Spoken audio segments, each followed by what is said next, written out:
Messieurs et dames, bienvenue une fois de plus à votre programme Passage oblige qui vous apporte encore beaucoup de bonheur mais aussi beaucoup d'instructions. Et en ce jour, nous allons parler d'un thème dont on a déjà fait mention dans cette émission. Et cette fois-là, nous allons entrer un peu en profondeur pour en savoir plus parce que beaucoup de gens aspirent au mariage, aspirent à la vie conjugale, mais aussi à la vie sexuelle. Voilà pourquoi nous sommes là pour en parler et le thème de ce jour est simplement intitulé les examens préconceptionnels. D'aucuns les appellent également examens prénuptiaux. Voilà, ça ne dérange pas. Avec nous ici, le docteur Ami Abel, qui n'est plus à présenter dans cette émission. Vous les connaissez déjà, il parle bien, il explique bien les choses. Voilà pourquoi nous faisons recours à lui en ce jour. Alors, apprêtez-vous déjà, apprêtez votre carnet, votre stylo, chère maman, chère jeune fille, mais aussi chers jeunes garçons, jeunes messieurs, apprêtez tout parce que nous aurons d'ample matière dans cette émission. Alors, docteur, bonjour et bienvenue dans Passage oblige. Oui, bonjour cher Cédric, bonjour à nos sœurs qui sont derrière nos caméras. Bonjour également à tous ceux qui nous suivent en ce net moment, les amis qui aiment beaucoup cette émission. C'est pour nous un grand honneur de répondre présent à chaque fois à cette émission. Et je pense que là, en tant qu'universitaire, nous rendons service à la communauté. Il y a des choses qui nous affranchissent lorsqu'on les connaît. Je crois avant, comme le sujet par les examens complémentaires ou des examens qu'il faut avant de tomber enceinte ou d'accéder au mariage, je pense que ça peut sauver plus d'une vie parce que ça vaut la peine. Ça vaut vraiment la peine, docteur, vous l'avez dit. Et est-ce qu'on peut, en préambule, connaître ce que c'est? Bon, lorsque nous parlons des examens prénuptiaux, c'est facile à comprendre. Nous barrer en latin, ça signifie coucher par rapport au marié, c'est carrément le mariage. Et quand on dit pro, ça veut dire avant de se marier. Donc, traditionnellement, lorsqu'on parle d'examens prénuptiaux qui sont sanctionnés par un certificat prénuptial, ça veut dire on voit et l'homme et la femme, les deux géniteurs, on leur fait des examens. Tout commence par l'examen clinique complet. Et puis, il y a des examens complémentaires ou paracliniques de laboratoire et d'imagerie. Et puis, il y a ce qu'on appelle la vaccination, il y a l'éducation, il y a la vaccination, il y a la supplémentation. Alors, toutes ces rubriques, c'est pour permettre à l'homme et à la femme de se mettre ensemble. La conséquence logique du rapport sexuel chez les mariés ou carrément de manière générale, l'une des conséquences logiques, c'est la procréation. Alors, ça permet de protéger la progéniture par rapport à des maladies qui peuvent venir, par exemple de la consanguinité ou de certaines incompatibilités entre l'homme et la femme. Ça, c'est d'abord par rapport à la progéniture, mais également par rapport aux deux conjoints. L'un d'eux peut avoir une maladie ou des maladies qui peuvent être transmises à l'autre. Alors, avec des examens prénuptiaux, comme ils vivront longtemps, ça suppose, il faut qu'on sache comment faire, s'il faut qu'ils vivent ensemble, comment prévenir. Or, il n'y a pas que les femmes mariées qui tombent enceintes, il y a aussi des jeunes filles à l'âge nubile, en âge de procréer, qui peuvent tomber enceintes. Voilà pourquoi actuellement, au lieu de parler tout simplement d'examens prénuptiaux, nous préférons parler d'examens préconceptionnels. La conception étant la gestation, étant la grossesse. Alors, toute femme qui peut tomber enceinte, elle devrait être responsable de ce qu'elle fait et se connaître et aussi connaître les partenaires avec lesquels elle partage son corps. Pourquoi? Parce qu'une grossesse peut survenir et carrément elle peut être victime d'une maladie ou de plusieurs maladies de la part de son conjoint et vice-versa. Alors, est-ce qu'il y a des conséquences si on ne passe pas par ces examens prénuptiaux? Parce que nos ancêtres ne les faisaient pas, mais ils vivaient longtemps ensemble et puis procréaient. Bon, on a toujours dit autre temps, autre mœurs. Il faut connaître l'histoire de notre pays. Bien avant l'indépendance, il n'y avait pas assez de maladies. Par exemple, avec le VIH-Sida, c'est une maladie qui a commencé vers les années 1981. Donc, avant 1981, personne ne parlait du VIH-Sida. C'est important. Et même alors, il y avait eu des conséquences, il y a eu des maladies, hein, comme la drépanocytose, dont nos ancêtres, nos grands-parents ont été victimes du fait de l'union entre un grand-père et une grand-mère qui ne pouvaient pas en principe se marier par rapport à leur hémoglobine, à leur hémoglobine, par exemple. Vous voyez, donc il y a beaucoup de trucs, ainsi de suite. Il y a eu nos grand-mères qui ont perdu des enfants à chaque fois, tout simplement parce qu'elles étaient porteuses d'un résus négatif, alors que leur mari avait un résus positif. Et après la première grossesse, après le premier enfant, tous les autres enfants qui sont nés après sont morts.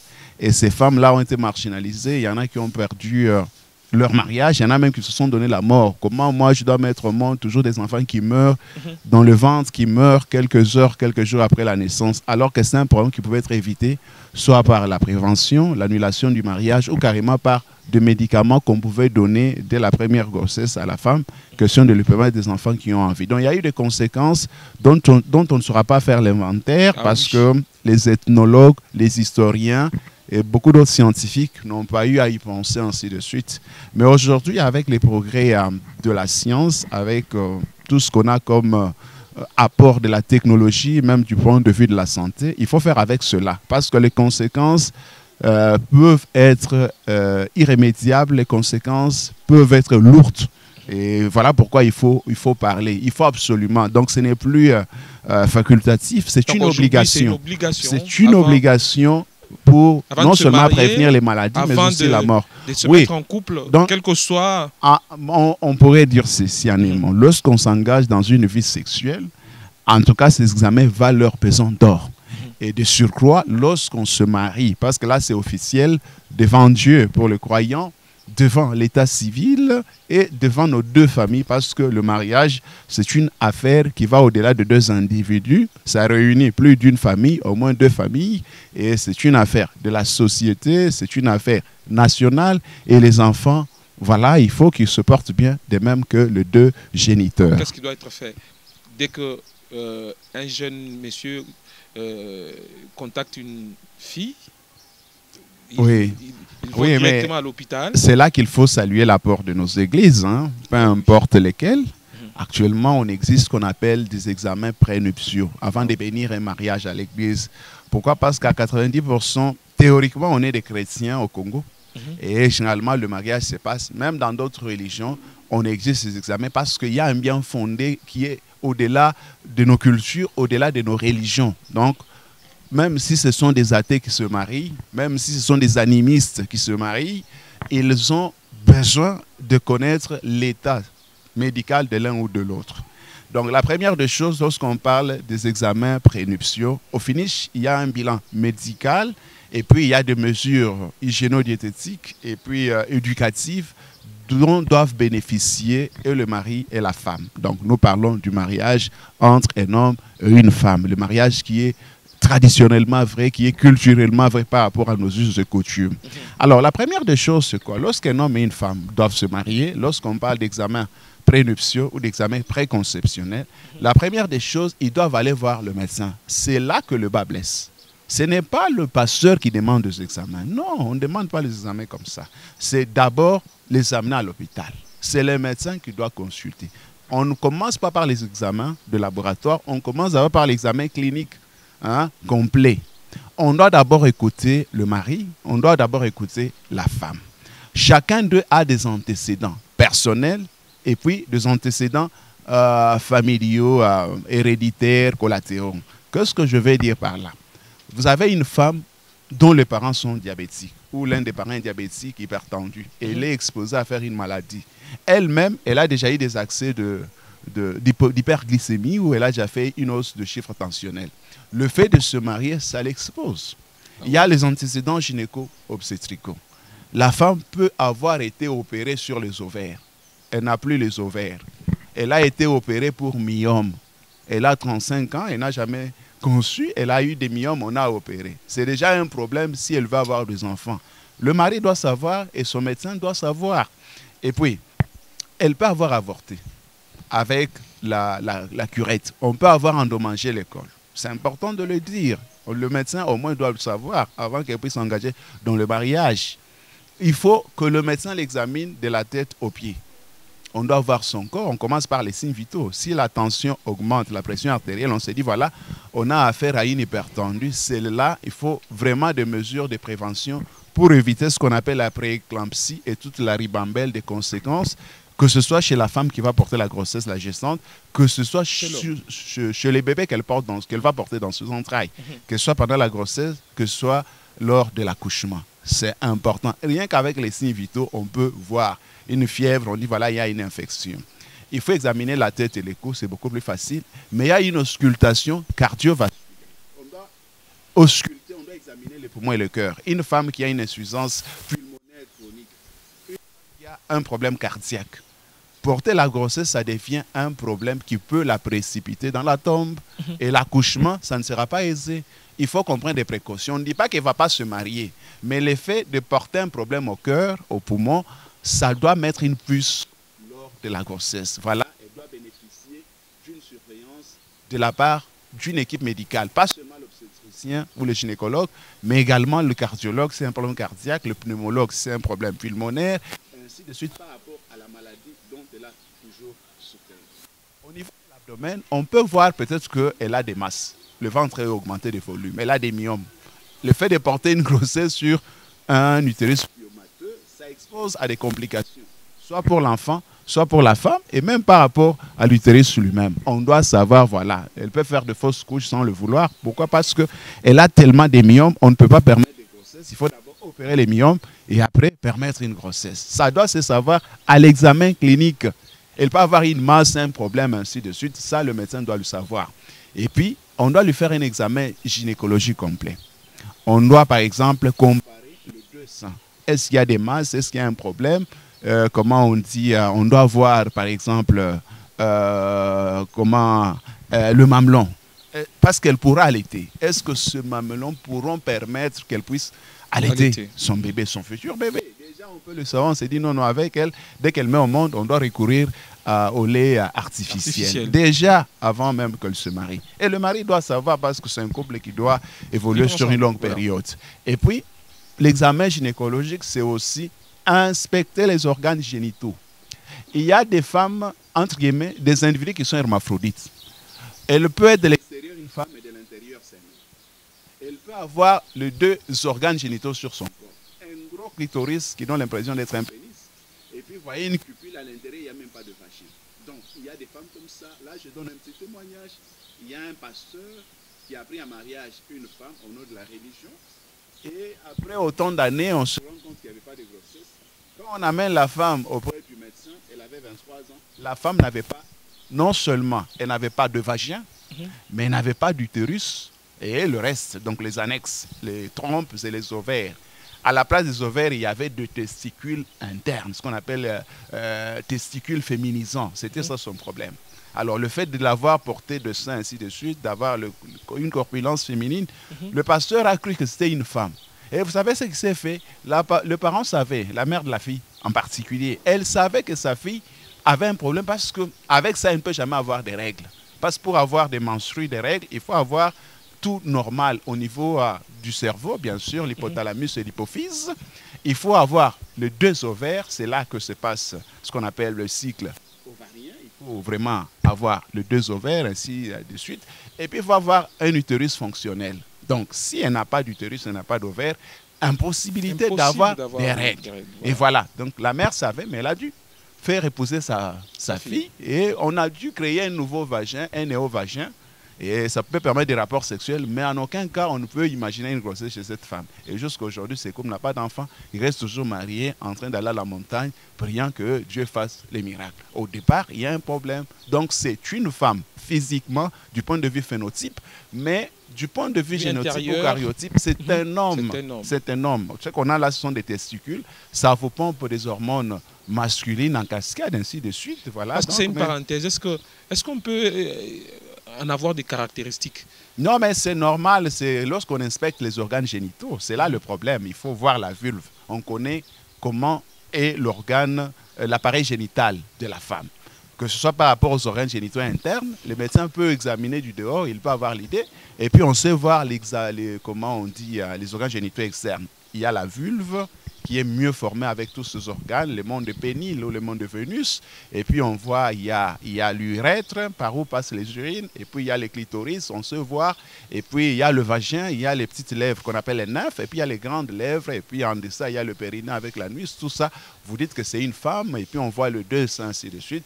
Et au-delà d'autres caractéristiques sexuelles secondaires, la voix, la peau, tout ça, ça fait de cela une femme. Donc, en dehors de cette inspection des organes génitaux, le médecin peut faire au besoin un frottis cervico-vaginal. Ça veut dire? C'est un frottis, ça veut dire qu'il faut aller à la recherche des infections urogénitales. Une femme qui a des infections peut facilement faire de fausses couches. Elle peut voir ses trompes bouchées et vivre ce qu'on appelle une stérilité. Et c'est l'une des causes majeures des stérilités primaires et surtout secondaires ici chez nous. Donc les infections qui vont gâcher bien sûr avec la chlamydiase, qui vont détruire les trompes. Alors déjà le médecin peut faire un frottis cervico-vaginal et puis faire soigner la femme avant le mariage. Pourquoi? Parce que lorsqu'une femme tombe enceinte, son organisme baisse en termes d'immunité. C'est tout à fait normal.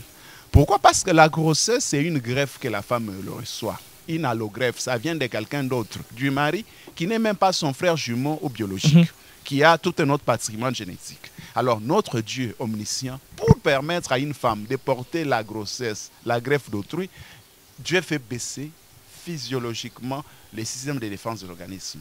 Et par la même occasion, les microbes en profitent pour faire des infections, de parasites pour faire des infestations. Alors le corps de la femme devient vulnérable.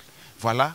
Avant de permettre une grossesse, bien sûr, avant de permettre le mariage, avec pour conséquence de futures grossesses, on peut déjà soigner. Et l'examen au spéculum peut être fait, hein, qu'elle soit vierge ou pas, parce qu'il y a aussi des spéculums de vierge. Là, c'est pour vérifier réellement si on est devant une femme. Ça, ce sont les examens cliniques. Ça, c'est l'examen clinique. Et parmi les examens cliniques, est-ce que, parce qu'aujourd'hui, il y a beaucoup de femmes qui portent de la barbe. Est-ce que c'est aussi un signe de masculinité? Ce n'est pas un problème. Voilà. Une femme qui porte la barbe, qui porte de poils, là où on ne devait pas avoir de poils, ça s'appelle hirsutisme. C'est l'expression de l'hyperandrogénie. Elle peut être vraiment femme, mais elle a beaucoup plus d'hormones mâles. Ok. La testostérone. Là, ce n'est pas un problème si elle est femme au départ, avec un capital en androgène élevé. Là, il n'y a pas de problème. Mais si réellement elle n'a pas d'organes génitaux femelles, là, c'est un problème. Là, c'est un signe qu'elle a un problème. Donc, chère femme, qui a la barbe, vous qui avez des barbes, non, voilà. Non. Donc, elle a seulement beaucoup d'hormones masculines. Toute femme a des hormones masculines en quantité réduite. Maintenant, quand elle accuse de poils, c'est qu'il y a un peu, peut-être ça peut être de traitement, ça peut être génétique, ainsi de suite. Hein, c'est possible, mais il ne faut pas vraiment. Mais l'aspect que ces femmes, c'est des femmes qui sont réceptives sur le plan sexuel. Ok. Oui. Donc, le fait d'avoir des androgènes, c'est des femmes qui sont réceptives. Donc, un mari qui prend en mariage une femme qui a assez de poils, ainsi de suite, devrait être à la hauteur sur le plan sexuel. Parce que là, ce n'est qu'une parenthèse.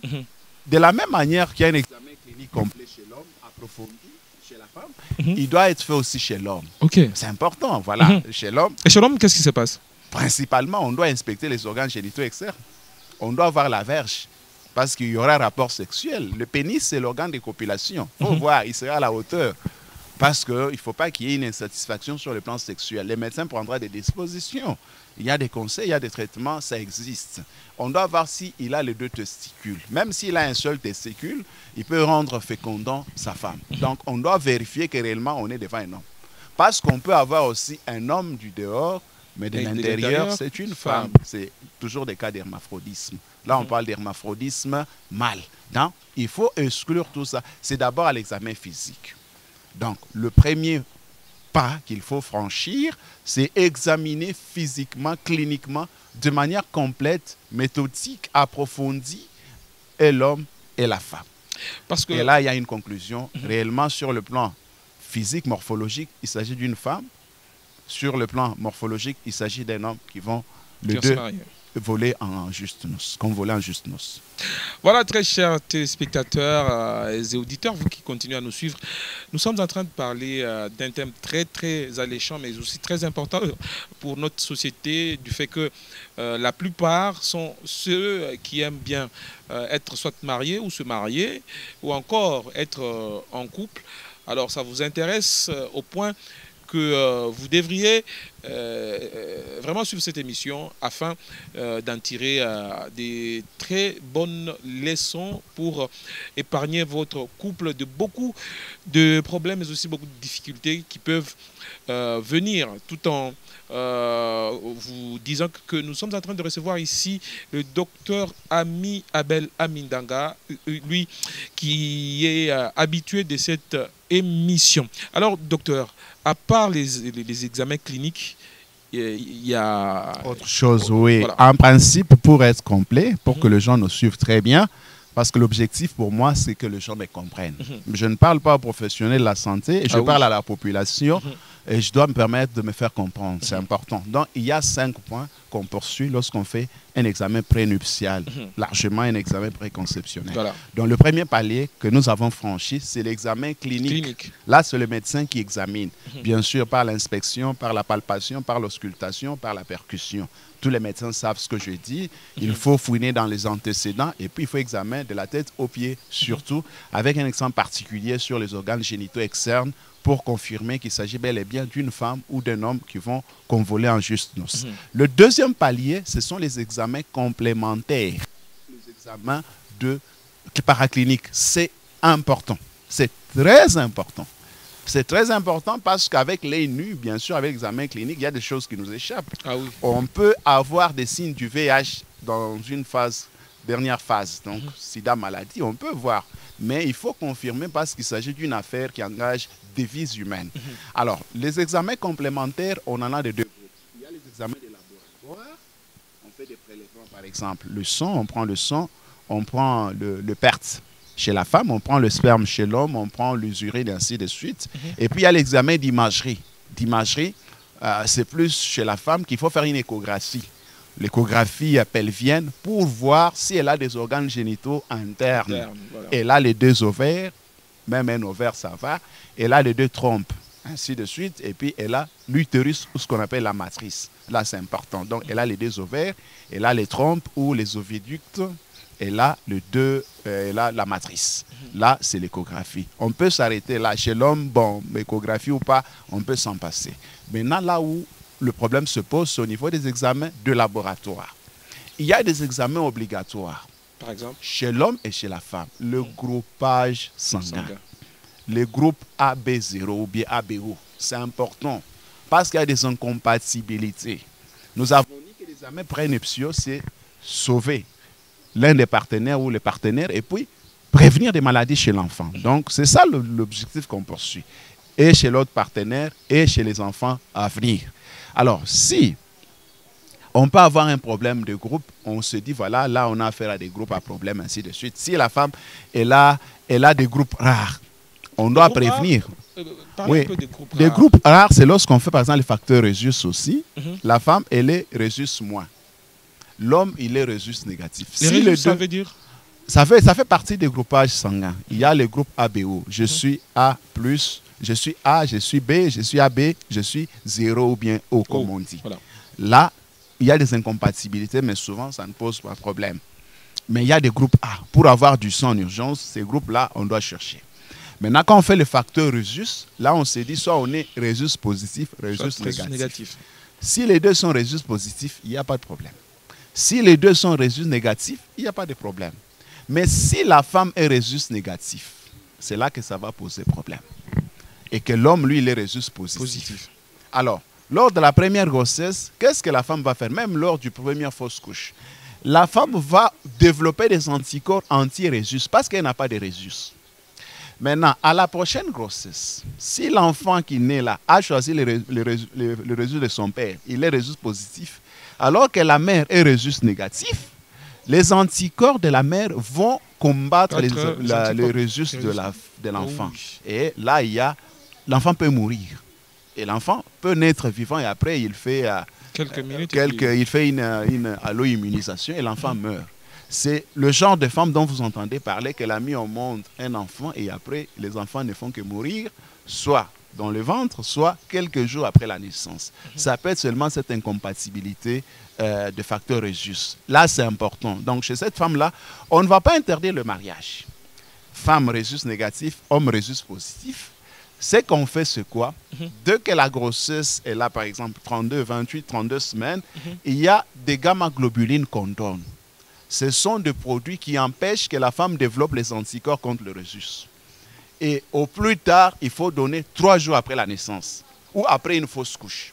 Donc, si cette femme-là fait une fausse couche, elle fait un avortement, ou bien elle fait un accouchement prématuré, ou bien elle met au monde un enfant à terme, il ne faut pas attendre plus de 3 jours. Dans les 3 jours, il faut lui donner des gamma-globulines, ce qu'on appelle les réseaux gamma. Dès qu'on donne, on va empêcher la femme de développer des anticorps. Et là, tout le reste de sa vie, elle va mettre au monde des enfants sans problème. Alors, si elle passe cette étape et qu'elle développe des anticorps rhésus, en tout cas, les prochaines grossesses, si par malheur, les enfants portent le rhésus de leur père, c'est des grossesses qui ne pourront pas aboutir à moins d'une intervention pluridisciplinaire spécialisée. Voilà pourquoi, rien qu'avec les examens préconceptionnels, on peut prévenir ce genre d'accident. Exactement. Autant de fausses couches, autant d'avortements, autant de morts nées, autant de morts néonatales précoces, on peut le prévenir rien qu'avec le facteur rhésus qui ne coûte pas cher. Parce que le groupage sanguin, c'est moins de 5 $. C'est moins de 5 $. Donc, ça ne coûte pas cher. Rien que cet examen-là peut sauver des vies. Vous voyez? Donc, que ce soit la femme, que ce soit les enfants. On est obligé de passer par là. C'est obligatoire. Il faut le faire. Maintenant, si une femme, par exemple, elle est porteuse d'un groupe 0 négatif. OK. AB négatif.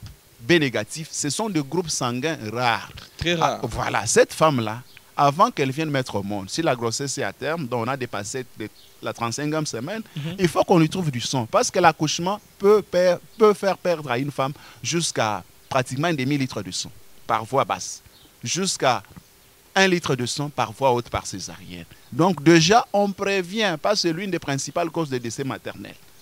Quand on manque de sang, parce que la grossesse, l'accouchement fait perdre du sang. Vous voyez, si on connaît ces choses avant qu'elle tombe enceinte, il y a moyen de prévenir. Voilà les biens fondés de ces examens-là.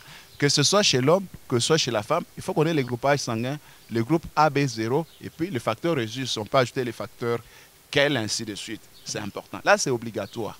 Ça, c'est obligatoire. Alors, chez la femme, on doit faire ce qu'on appelle la recherche des agglutinines irrégulières. Donc, c'est une femme qui peut avoir un passé. Elle peut avoir eu des fausses couches, l'homme ne connaît pas. Elle peut avoir mis au monde. Elle peut avoir eu des fausses couches, des avortements, on ne sait pas. L'homme ne connaît pas. Et les rhésus négatifs, elle a été sensibilisée déjà. L'homme ne connaît pas.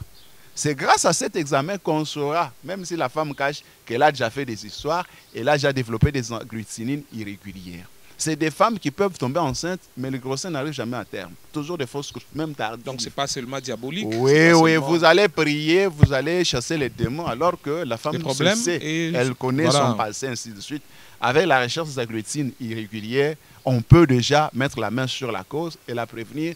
Question de permettre à cette femme d'avoir une grossesse qui arrive à terme. Donc, la recherche des agglutines irrégulières. Là, ce sont des examens obligatoires. Et puis, on ajoute aussi l'électrophorèse d'hémoglobine. L'électrophorèse d'hémoglobine. Ça consiste à faire quoi? C'est pour savoir si on a un trait drépanocytaire. En français facile. Anémie SS ou anémie cycling.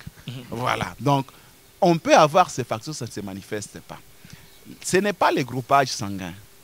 On peut être du groupe 0 positif. On peut être du groupe AB positif. Mais on a un problème au niveau de l'électrophorèse d'hémoglobine.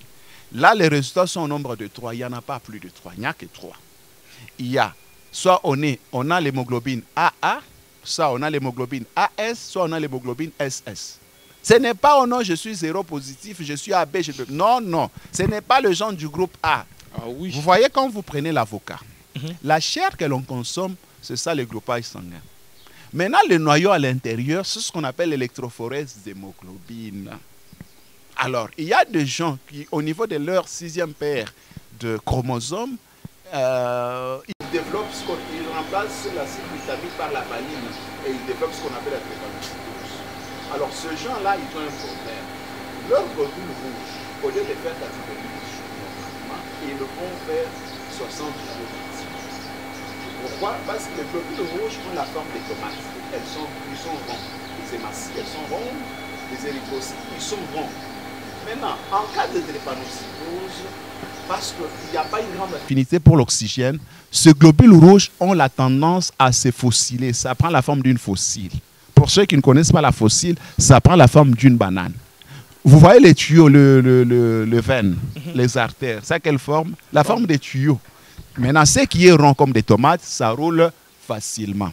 Est-ce qu'on se comprend très bien? Maintenant, quand ça se forme des bananes, ça va bloquer. Là, on a des crises, ainsi de suite. Vous voyez le problème. Mais maintenant, si déjà avant le mariage, l'homme, il est AS, la femme, elle est AS, ils ne peuvent pas se marier pour éviter d'avoir des drépanocytaires. Donc, si les deux ont un trait drépanocytaire, SS, AS, AS, là, il ne faut pas qu'ils se marient. Mais si l'un d'eux est AA, on peut permettre le mariage. Rien qu'avec l'électrophorèse d'hémoglobine. Et au-delà de ça, il y a les maladies sexuellement transmissibles, le VIH, au cas par cas. L'hépatite B. Ah, hépatite B. Hépatite C. Oui, hépatite B, hépatite C. Parlez-nous un peu de bon, ça, les hépatites, c'est toujours lié à des virus comme le VIH. Les gens n'ont pas la culture. L'hépatite C se transmet principalement par le sang ou d'une mère à l'enfant. Alors, ça peut se transmettre par le sexe s'il y a contact avec le sang. Généralement, quand les gens veulent se marier pour la première fois, la fille peut être vierge. Toute fille vierge, quand elle est déviergée, il n'y a pas toujours de sang. L'homme peut être doux. Mais si l'homme est violent, il peut y avoir du sang. Et là, il y a du sang pendant les règles, ainsi de suite. Là, on peut attraper l'hépatite C. L'hépatite C, quand elle est active, dans moins de 5 ans, on peut développer le cancer du foie et on meurt. Le ventre, ça gonfle, et puis les yeux deviennent jaunes. Ça s'appelle cancer du foie. Et puis on meurt, on fait une cirrhose, et après on fait un cancer du foie, on meurt. L'hépatite B, ça a une évolution plus ou moins lente, mais c'est transmis par le sexe, par le sang et de la mère à l'enfant.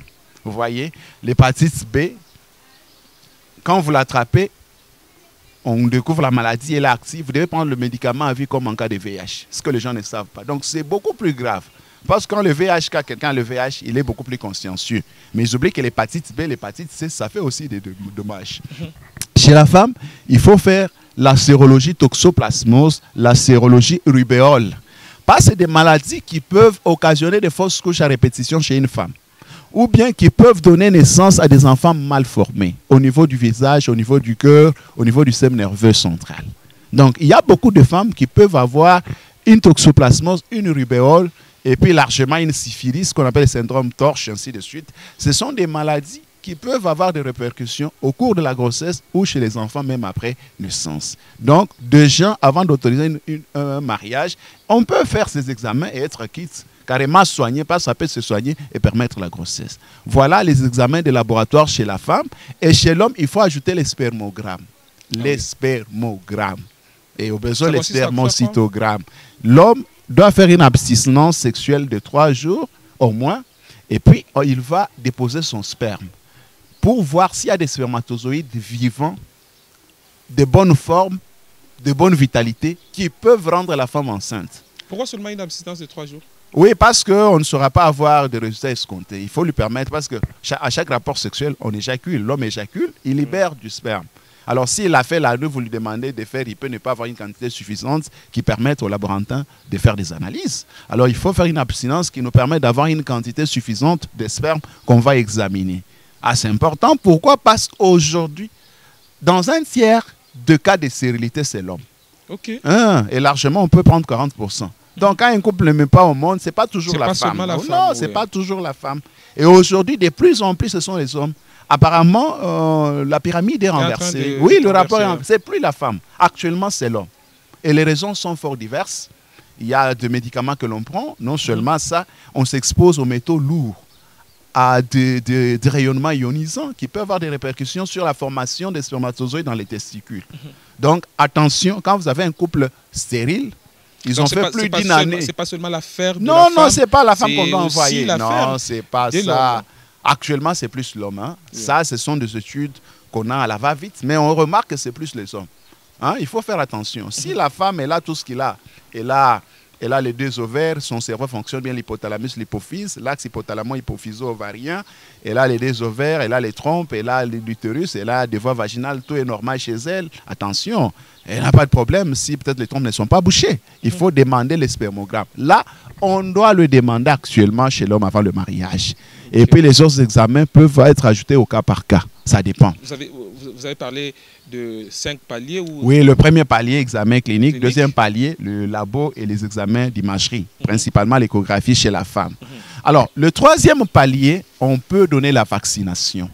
Voilà, on dit voilà, Il faut donner la vaccination anti-rubéoleuse, la vaccination contre la varicelle, la vaccination contre les hépatites. On peut donner pour prévenir ces maladies-là. C'est important. La vaccination contre les tétanos, ça dépend des milliers. Mais généralement, au cours de la grossesse, la femme devra recevoir au minimum 2 ou 3 doses de vaccin antitétanique. Oui. Ça fait partie du palier de l'examen prénuptial. Le 4e palier, c'est l'éducation. L'éducation. Okay. Il faut dire au couple que pour avoir des enfants, il faut faire des rapports fécondants. La femme... C'est quoi un rapport fécondant? C'est le rapport qui est fait dans les meilleures conditions quand la femme est en ovulation. Et la femme, si elle a un cycle de 28 jours, elle est en ovulation le 14e jour. Et l'ovule peut rester en vie l'ovocyte des secondes tours, maximum 2 jours. Alors, si on ne fait rien les 2 jours, on risque de ne pas, la femme risque de ne pas tomber enceinte. Même si les spermatozoïdes, quand bien même les spermatozoïdes resteront en vie jusqu'au 5e jour, il faut cibler l'ovulation pour que la femme tombe enceinte. Ça, c'est important. Il faut dire à la femme, quand elle tombe enceinte, elle ne doit pas manger du lait, du lait, des produits laitiers qui ne sont pas pasteurisés, parce qu'il y a des maladies comme la listériose qui peuvent tuer l'enfant, des maladies qui peuvent occasionner des malformations. Ça, on va lui dire ainsi de suite. Par rapport à l'alimentation, là, c'est le 4e palier. Il y a les mesures hygiéno-diététiques. Les mesures hygiéno-diététiques et l'éducation, on doit lui dire, elle doit faire une activité physique, mais pas n'importe laquelle. Surtout si elle tombe enceinte. Elle doit avoir une alimentation équilibrée. Parce que vous parlez de l'activité physique, le yoga? Je ne maîtrise pas ce qu'on appelle yoga, mais si ce sont des mouvements qui demandent trop au niveau du bas-ventre, une femme enceinte ne devrait pas faire. Voilà. C'est important parce que la grossesse est portée au niveau du bas-ventre. Il y a l'alimentation équilibrée, pas d'automédication. Parce qu'il y a des médicaments qui ne passent pas chez la femme enceinte, chez la femme qui allaite. Parce que l'enfant ne peut pas, le Normette par exemple, je dis l'équinolone, ciprofloxacine. Des médicaments là, ça peut entraîner une fermeture précoce des cartilages des conjugaisons. Et puis finalement, il y a quoi? L'enfant devient de petite taille. Il y a des maladies qui peuvent entraîner des malformations au niveau du cœur. Il y a beaucoup de médicaments. Il ne faut pas que la femme s'automédique. Ça, c'est l'aspect... pas d'automédication. Et enfin, qu'est-ce qu'il faut au-delà de tout? Il faut une supplémentation. Par exemple, si la femme doit tomber enceinte, on peut lui donner déjà l'acide folique qui permet à la femme de concevoir et qui évite des malformations, la survenue des malformations. C'est important de le savoir. Nous sommes vraiment pressés par le temps et nous sommes vraiment à la fin, docteur. Alors, est-ce que vous avez un petit mot pour clôturer cette émission? Bon, c'est que je voulais faire savoir à la population, avant de se marier, l'homme et la femme devraient passer par l'examen prénuptial et toute fille par l'examen généralement préconceptionnel. Et même après, généralement, il faut refaire ces examens, se faire examiner par le médecin, donner du sang ou même des urines chez la femme pour voir s'il n'y a pas d'infection, ainsi de suite, connaître son groupe sanguin, connaître son hémoglobine et puis connaître son partenaire. Ça nous permet de nous protéger et aussi de protéger nos futurs enfants. Merci beaucoup à tous de nous avoir suivis. Nous fixons rendez-vous à la prochaine. Nous disons merci à toute l'équipe qui nous a réalisé. Merci à Lorraine Moukonkole. Merci également à Abigail Biaka, mais aussi à cet espace qui nous a été offert par Mélissa Georges. Venez passer un bon temps ici. Merci également à toutes les équipes en régie, Nixon Boukassa, Arsène Moisa, ainsi que toute la grande équipe de la radio-télévision Osana. Merci également à la programmation signée Franck Loutumba. À la prochaine.